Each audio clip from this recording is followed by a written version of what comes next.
Hello दोस्तों, आज के इस वीडियो में हम चैप्टर हिंदी का चैप्टर दूसरा जिसके पाठ का नाम है उसने कहा था और जिसके राइटर है चंद्रधर शर्मा गुलेरी। जिसके राइटर कौन है? चंद्रधर शर्मा गुलेरी। तो आज हम इस उसने कहा था जो पाठ है उसके हम कुछ ऑब्जेक्टिव्स को जानेंगे, पढ़ेंगे, ठीक ना। तो वीडियो को लास्ट तक अंत तक देखिएगा, ठीक ना, मज़ा आएगा पढ़ने में। तो जो प्रश्न है सब पूछा हुआ प्रश्न है, इंपॉर्टेंट प्रश्न है, ठीक ना। तो वीडियो को ध्यान से देखिए और स्किप मत कीजिएगा, ठीक ना। तो चलिए बिना समय गवाए क्वेश्चन पर चलते हैं, ठीक ना। तो पहला प्रश्न दिया है, हिंदी कहानी के विकास में क्या है? हिंदी कहानी के विकास में मील के पत्थर कौन सी कहानी मानी जाती है, ठीक ना। कौन सी कहानी मानी जाती है? तो यहाँ चार ऑप्शन दिया है, जिसमें से पहला ऑप्शन है उसने कहा था, दूसरा है मंच पंच परमेश्वर, तीसरा है पुरस्कार और चौथा है मंगल, ठीक ना। तो इसका राइट आंसर क्या होगा? उसने कहा था। चलिए दूसरा में चलते हैं। दूसरा प्रश्न है, तेरी कुड़माई हो गई का किस कहानी से संबंध है, ठीक ना। तेरी कुड़माई हो गई का किस कहानी से संबंध है? तो जो तेरी कुड़माई हो गई का वो उसने कहा था कहानी से संबंध है, ठीक ना। कौन सा कहानी से? उसने कहा था कहानी से। तो चलिए तीसरा प्रश्न देखते हैं। बिना फेरे घोड़ा बिगड़ता है और बिना लड़े सिपाही, यह पंक्ति किस कहानी में है? तो यह पंक्ति जो है उसने कहा था कहानी में है, ठीक ना। कौन सी कहानी में? उसने कहा था कहानी में। चौथा प्रश्न है, बुध का कांटा रचना है, यानी बुध का कांटा जो है किसकी रचना है? तो ये जो है चंद्रधर शर्मा गुलेरी की रचना है, ठीक ना। किसकी रचना? चंद्रधर शर्मा गुलेरी की। तो चलिए पांचवा प्रश्न देखते हैं। पांचवा प्रश्न है, चंद्रधर शर्मा गुलेरी किस सदी के प्रमुख कवि थे? तो चंद्रधर शर्मा गुलेरी जो थे 20वीं सदी के, कैवीं सदी? 20वीं, ऑप्शन नंबर डी, 20वीं सदी के लेखक थे, ठीक ना। छठा प्रश्न है, गुलेरी जी ने कुल कितनी कहानियाँ लिखी थी? गुलेरी जी ने कुल कितनी कहानियाँ लिखी थी? तो गुलेरी जी ने टोटल 3 कहानियाँ लिखी थी। तो ऑप्शन नंबर इसका सी सही होगा, ठीक ना। सातवां प्रश्न देखते हैं। सब जो है ना दोस्तों, सब पूछा हुआ प्रश्न है, ठीक ना। ध्यान से वीडियो को पढ़िएगा, वीडियो को ध्यान से देखिएगा और ध्यान केंद्रित करके देखिएगा, ठीक ना। तो सातवां प्रश्न है, उसने कहा था कहानी का नायक है, उसने कहा था कहानी का नायक कौन है, ठीक ना। लहना सिंह है कि बोधा सिंह है कि वजीरा सिंह है कि हजारा सिंह? तो उसने कहा था कहानी का जो नायक है वो लहना सिंह है, ठीक ना। आठवां प्रश्न क्या है, निम्न में कौन सी रचना गुलेरी जी की नहीं है? निम्न में कौन सी रचना गुलेरी की नहीं है? तो हारे को हरिनाम जो है ऑप्शन नंबर डी वो गुलेरी जी की नहीं है, ठीक ना। तो चलिए नौवां प्रश्न देखते हैं। नौवां प्रश्न है, उसने कहा था कहानी है, युद्ध की कहानी है कि दिव्य प्रेम की कहानी है कि प्रेम पर बलिदान होने की कहानी है कि इनमें से सभी है, ठीक ना। तो इसका जो राइट आंसर होगा वो सभी होगा इनमें से, ठीक ना। क्या होगा? इनमें से सभी। युद्ध की कहानी भी थी और प्रेम के पर बलिदान की कहानी भी थी और दिव्य प्रेम की कहानी। तो इसका जो सही आंसर होगा इनमें से सभी, ठीक ना। और 10वां प्रश्न क्या है? 10वां प्रश्न जो है वो ज़्यादा ही महत्वपूर्ण है, ठीक ना। इसको याद रखिएगा। उसने कहा था कहानी किस शहर का चित्रण है? उसने कहा था कहानी में किस शहर का चित्रण है? तो ये अमृतसर का चित्रण है। किस शहर का? अमृतसर का, ठीक ना। चलिए 11वां प्रश्न देखते हैं। 11वां प्रश्न है, लहना सिंह के गांव का नाम क्या था? लहना सिंह के गांव का नाम था लहना सिंह के गांव का नाम था मांझे, ठीक ना। क्या नाम था? मांझे। मंगरे था जो वो था सूबेदारनी के गांव का नाम था मंगरे, ठीक ना। और यहाँ पर लहना सिंह का गांव पूछ रहा है तो यहाँ मांझे हो जाएगा, ठीक ना। क्या हो जाएगा? मांझे। 12वां प्रश्न है, लहना सिंह किस पद पर था? लहना सिंह किस पद पर था? जमादार, सूबेदार के पद पर कि लेफ्टिनेंट के पद पर कि जमादार के कि मेजर के? तो ठीक यहाँ पर लहना सिंह जो था वो जमादार के पद पर था। तो इसका जो सही आंसर हो जाएगा ऑप्शन नंबर सी, ठीक ना। चलिए 13वां प्रश्न देखते हैं। 13वां प्रश्न बोल रहा है, लहना सिंह की मृत्यु किसके गोद में हुई थी? लहना सिंह की मृत्यु जो हुई थी वजीरा सिंह के गोद में हुई थी, ठीक ना। 14वां प्रश्न है, पलटन का विदूषक कौन था? पलटन का विदूषक कौन था? तो पलटन का जो विदूषक था वह था वजीरा सिंह, ठीक ना। ऑप्शन नंबर सी इसका सही आंसर होगा, वजीरा सिंह। 15वां प्रश्न देखते हैं। 15वां प्रश्न है, सूबेदार हजारा सिंह के लड़के का नाम क्या था? सूबेदार हजारा सिंह के लड़के का नाम था बोधा सिंह, ठीक ना। ऑप्शन नंबर ए सही हो जाएगा, बोधा सिंह। 16वां प्रश्न है, भारतीय सिपाहियों का किसके साथ संघर्ष हुआ था? भारतीय सिपाहियों का जो संघर्ष हुआ था वो किसके साथ हुआ था, ठीक ना। तो ये हुआ था जर्मनी के साथ, ठीक ना। ऑप्शन नंबर इसका डी सही हो जाएगा, जर्मनी के साथ। फिर 17वां प्रश्न देखते हैं। 17वां प्रश्न क्या है?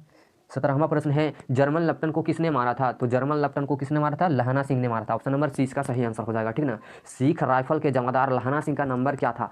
तो सिख राइफल के जमादार लहना सिंह का नंबर कितना था? 77। कितना था? 77। तो इसका जो राइट आंसर होगा ऑप्शन नंबर ए हो जाएगा, ठीक ना। चलिए 19वां प्रश्न देखते हैं। 19वां प्रश्न है, सरकार ने सूबेदार को जमीन कहाँ दी थी? तो सरकार ने सूबेदार को लायलपुर में जमीन दी थी। कहाँ दी थी? लायलपुर में। फिर 20वां प्रश्न है, गुलेरी जी का जन्म हुआ था, गुलेरी जी का जन्म कहाँ हुआ था? हरियाणा में कि राजस्थान जयपुर में कि कांगड़ा हिमाचल प्रदेश में कि गुजरात में? तो गुलेरी जी का जन्म याद रखिएगा दोस्तों, जयपुर में हुआ था। कहाँ? जयपुर राजस्थान में, ठीक ना। ऑप्शन नंबर 20 का सही आंसर हो जाएगा। चलिए 21वां प्रश्न देखते हैं। 21वां प्रश्न है, सुखमय जीवन किसकी रचना है? सुखमय जीवन जो है चंद्रधर शर्मा गुलेरी की रचना है, ठीक ना। ऑप्शन नंबर ए इसका सही हो जाएगा, ऑप्शन नंबर ए, ठीक ना। फिर 22वां प्रश्न देखते हैं। उसने कहा था कहानी कब प्रकाशित हुई थी, ठीक ना। उसने कहा था कहानी जो था वो कब प्रकाशित हुआ था? 1915 में, ठीक ना। ऑप्शन नंबर सी इसका सही आंसर हो जाएगा, ठीक ना, 1915 में। चलिए 23वां प्रश्न देखते हैं।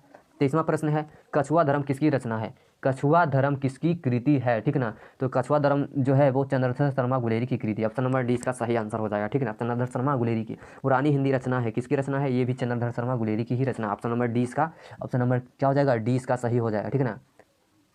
चलिए 25वां प्रश्न देखते हैं। पर इस 25वां प्रश्न जो है उसने कहा था शीर्षक कहानी में, यह किसने कहा कि उद्यमी उठ सिगड़ी में कोले डाल, यह किसने कहा था? तो सूबेदार हजारा सिंह ने कहा था, ठीक ना। सूबेदार हजारा सिंह ने, ठीक ना। फिर है 26वां प्रश्न, कुड़माई का क्या अर्थ होता है? कुड़माई का अर्थ होता है मंगनी, ठीक ना। याद रखिएगा कुड़माई का क्या अर्थ क्या होता है? मंगनी। चलिए 27वां प्रश्न देखिए। 27वां प्रश्न बोल रहा है बोधा सिंह क्या था?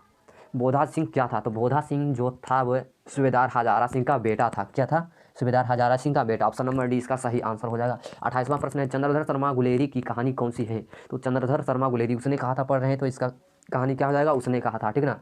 चलिए 29वां प्रश्न देखते हैं। 29वां प्रश्न है कौन सी कहानी चंद्रधर शर्मा गुलेरी की लिखी हुई नहीं है? कौन सी कहानी जो है चंद्रधर शर्मा गुलेरी की लिखी हुई नहीं है? तो ऑप्शन नंबर डी कफन जो हो जाएगा वो सही आंसर हो जाएगा, ठीक है ना, कफन।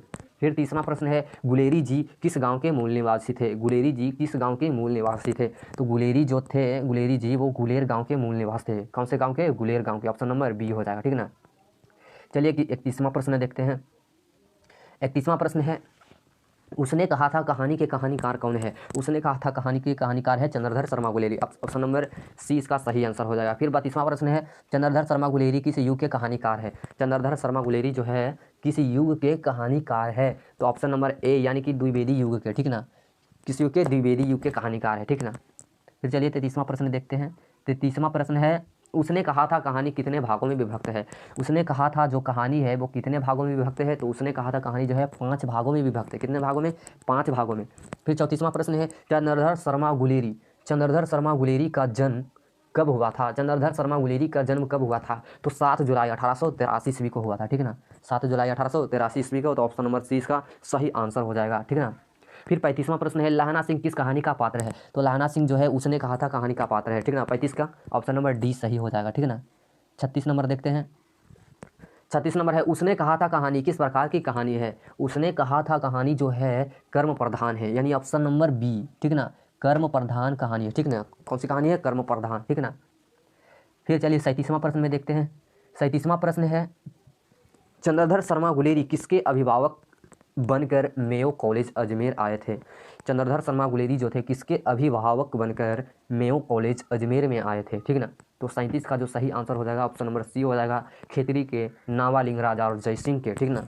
खेतड़ी के नावालिंग राजा जयसिंह के अभिभावक बनकर। 38वां प्रश्न में देखते हैं। 38वां प्रश्न है कीरत सिंह कौन था? कीरत सिंह कौन था, ठीक है ना। कीरत सिंह जो था लहना सिंह का भतीजा था, ठीक है ना, लहना सिंह का भतीजा कीरत सिंह। फिर है 39वां प्रश्न बचपन में लहना सिंह किस लड़की से बार बार यानी लहना सिंह लड़की से बार बार क्या पूछता था, क्या प्रश्न करता था? तो लड़की से बार बार बोलता था तेरी कुड़माई हो गई क्या, ठीक है ना, तेरी कुड़माई हो गई क्या। तो ऑप्शन नंबर कौन सा हो जाएगा? ऑप्शन नंबर सी हो जाएगा, तेरी कुड़माई हो गई क्या, ठीक है ना। ऑप्शन नंबर क्या हो जाएगा? सी। फिर चलिए 40वां प्रश्न देखते हैं। लेफ्टन साहब सूबेदार को कितने आदमी खंदक में छोड़कर जाने को कहा था? लेफ्टन साहब जो थे सूबेदार को कितने आदमी खंदक में छोड़कर जाने को कहा था, ठीक है ना। लेफ्टन साहब सूबेदार को तो ये 10 आदमी को कहा था, ठीक ना। कितने आदमी को? 10 आदमी को। फिर है अमृतसर में लहना सिंह का कौन था? अमृतसर में लहना सिंह का कौन था? तो अमृतसर में लहना सिंह का